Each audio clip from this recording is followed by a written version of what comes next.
What is the evolutionary upside of that, of having a likability gap? I think it's anxiety. I think that it benefits us to care a lot about how we perform socially, right? Because again, the reason that we get benefits so much from interaction is because we are wired for it. Our brains reward us for being around others because at one point being around others was the only way to survive.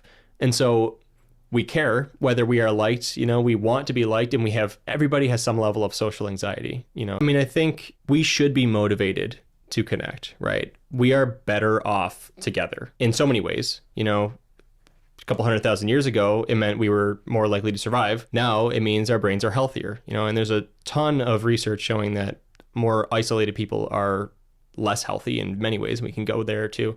But I think, we have systems in our brain that when we're around others, we experience social reward. Our brains release neurotransmitters like dopamine and oxytocin and serotonin that make us feel good and say, let's do this again. And so people leave interactions in a better mood. On the other hand, when people are isolated, they feel much worse. Their rates of anxiety go up, depression go up, suicide go up, all sorts of negative effects.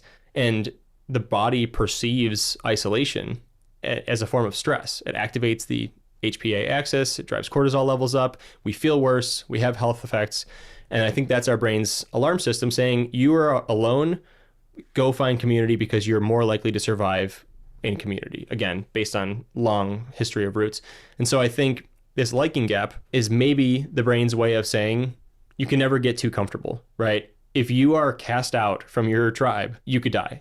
And so for you to make sure that you're pleasing the people around you and that you're comfortably situated and safely situated in your community, you should always maybe underestimate how safe you really are so that you can continue to work harder. But I think that can also be to our detriment. One of the chapters in the book, I lay out all these shortcomings of our social brains, and we tend to do all sorts of things. We tend to think in certain ways that's unhealthy for connection. Tell me. So we, like, for instance, we underestimate the value of an interaction. We always think that scientifically, on average, people don't expect that interacting with someone else will make them feel as good as it actually does. For some reason, we underestimate it.